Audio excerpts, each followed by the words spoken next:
دیکھو ربیع الاول کے بارے میں لوگ اکثر ایک سوال پوچھتے ہیں کہ عید میلاد النبی منانا، اس میں جشن کرنا، نبی صلی اللہ علیہ وسلم کی آمد پہ خوشی منانا، یہ اسلام میں کیسا ہے؟ ہم رسول اللہ صلی اللہ علیہ وسلم کی سیرت دیکھتے ہیں. پہلی بات تو یہ کہ 12 ربیع الاول نبی کا یوم ولادت ہے، اس پر کوئی صحیح روایت موجود نہیں ہے.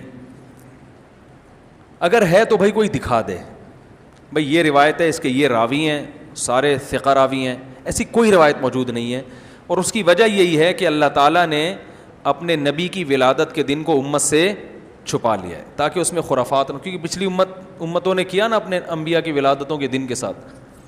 لیکن اگر فرض کر لیں، لوگ بحث کرتے نہیں جی فلاں نے لکھا ہے تو فلاں نے لکھا ہے، چلو مان لیا کہ 12 ربیع الاول نبی کا یوم ولادت ہے، تو ہمیں رسول اللہ صلی اللہ علیہ وسلم کی سیرت میں یوم ولادت پہ کیا کرنا ملتا ہے؟ احادیث صحیحہ سے صحیح حدیث ہے کہ نبی صلی اللہ علیہ وسلم پیر کے دن کا روزہ رکھتے تھے.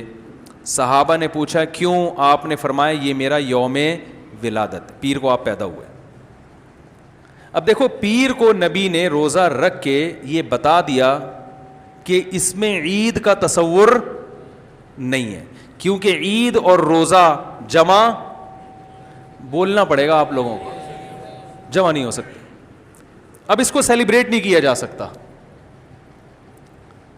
جس دن روزہ ہو جائے گا نا، اب وہ سیلیبریٹ کرنا اس کو ممکن ہے ہی نہیں، اس میں جشن کا تصور ہی ختم ہو گیا. جو ہماری عیدیں ہیں ان میں روزہ رکھنا جائز ہے؟ عید الفطر کو کوئی روزہ رکھے؟ بولو بھائی. اگر جس دن روزہ رکھا وہ عید نہیں ہو سکتی، جو عید ہے وہ روزے کا دن. کیا خیال ہے؟ عید اور روزہ ایک دوسرے کے کیا ہیں؟ اپوزٹ. کیونکہ عید ایک خوشی کا دن ہے اور اس کو سیلیبریٹ کرنا ہے. تو سیلیبریٹ جو کیا جاتا ہے کھا پی کے کیا جاتا ہے یا بھوکا رہ کے کیا جاتا ہے؟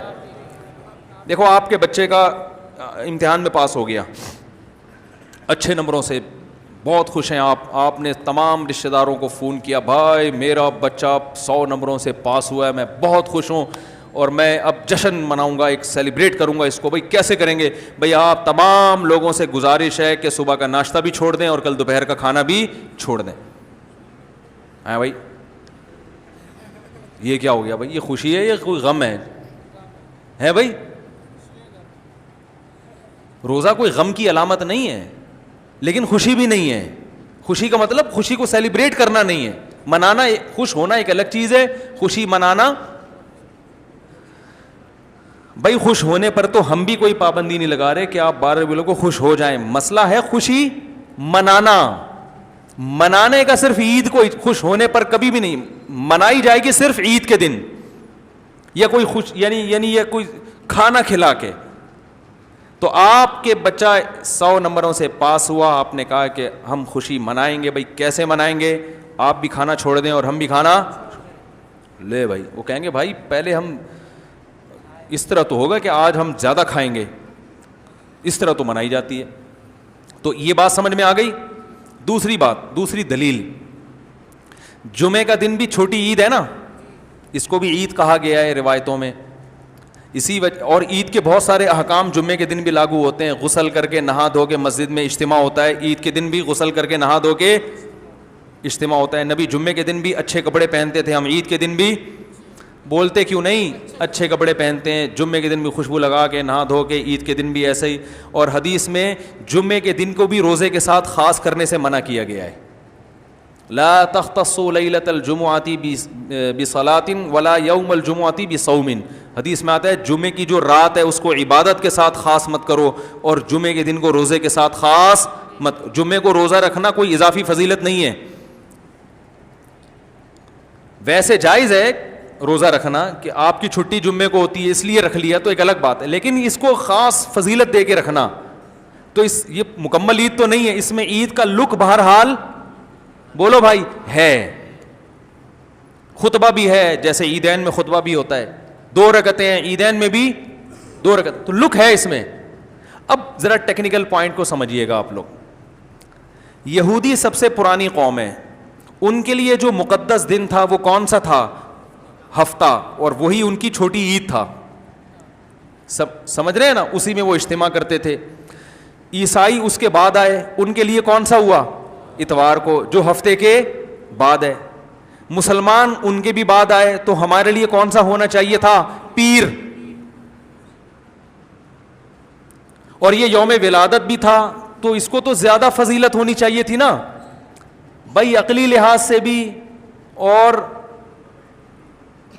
جو حکمت ہے اس کے لحاظ سے بھی. عقلی لحاظ سے اس لیے کہ وہ پہلے تھے تو ہفتہ, پھر اس کے بعد اتوار, تو اب ہمارے لیے پیر.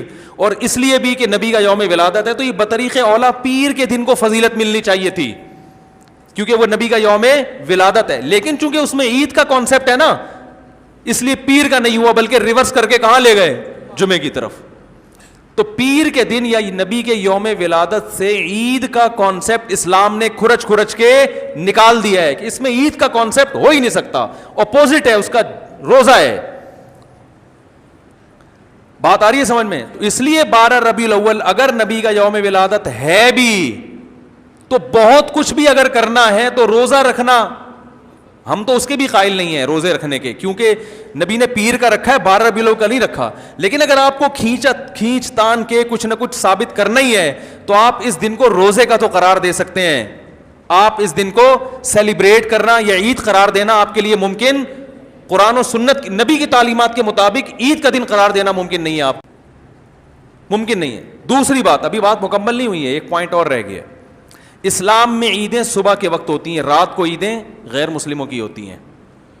کرسمس زیادہ جوش و خروش سے کم منایا جاتا ہے رات کو, کیونکہ اس میں ڈھول ڈھمکے ہوتے ہیں, لائٹنگ ہوتی ہے. لائٹنگ رات کو جچتی ہے, دن میں لائٹنگ بولو بھائی نہیں. جبکہ اسلام کے جو تہوار ہیں وہ کب ہوتے ہیں؟ صبح کے وقت. صبح آپ اشراق کے وقت آؤ گے, نماز پڑھو گے, سوئیاں کھاؤ گے, گلے ملو گے, پتلی گلی سے نکل لو. عید الاضحیٰ میں بھی صبح آؤ گے, نماز پڑھو گے, قربانی کرو گے, گوشت کھاؤ گے, ٹھیک ہے نا. یہ سب کام تبھی فقہاء نے لکھا ہے کہ مغرب کی نماز کے بعد جانور کو قربان کرنا مکروہ ہے, جائز ہے مگر مکروہ, کیونکہ شاعر اسلام میں سے ہے, دن میں ہوگا. یہ رات کو شریعت نے اس لیے نہیں رکھا کہ رات کا وقت نا گناہوں کی طرف لے جاتا ہے. جب خوشی منائی جاتی ہے تو رات کو انسان ٹریک سے ہٹنے کا خطرہ زیادہ ہوتا ہے. جبکہ 12 ربیع الاول کو جو عید منائی جاتی ہے وہ دن میں زیادہ منائی جاتی ہے یا رات کو؟ ساری لائٹنگ رات کو ہوتی ہے, سارے جو نعت اور میوزک کے ساتھ وہ سب کب ہو رہا ہے؟ رات کو. یہ خود اسلام کے مزاج کے خلاف ہے. تو پتہ ہی چلتا ہے بھائی, بہت معذرت کے ساتھ, کسی پہ طنز مقصد نہیں ہے.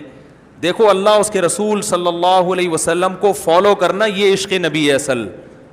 یاد رکھو, محبت میں جذبات پہ کنٹرول کرنا یہ زیادہ مشکل کام ہے, اور جذبات سے ہٹ کے, جذبات سے مغلوب ہو جانا یہ آسان بہت ہے, لیکن یہ حقیقی محبت کی علامت نہیں ہے. جب محبت ہو نا کسی کو, تو اپنے جذبات کو حدود کے اندر رکھ کے انسان محبت کا اظہار کرے. اپنے جذبات کو غالب کر لینا, نبی کا عشق ہر مسلمان کو ہے, ہر ایک کا دل چاہتا ہے یہ کرے یوں کرے نبی کی یاد میں, لیکن آپ اپنے اس جذبات پہ کنٹرول کریں. بولے بھائی رسول اللہ صلی اللہ علیہ وسلم کی جو اطاعت ہے وہ پہلے ہے, اپنے جذبات بعد میں. Thanks for watching. Don't forget to like, comment, share and subscribe to Mufti Tariq Masood Speeches channel.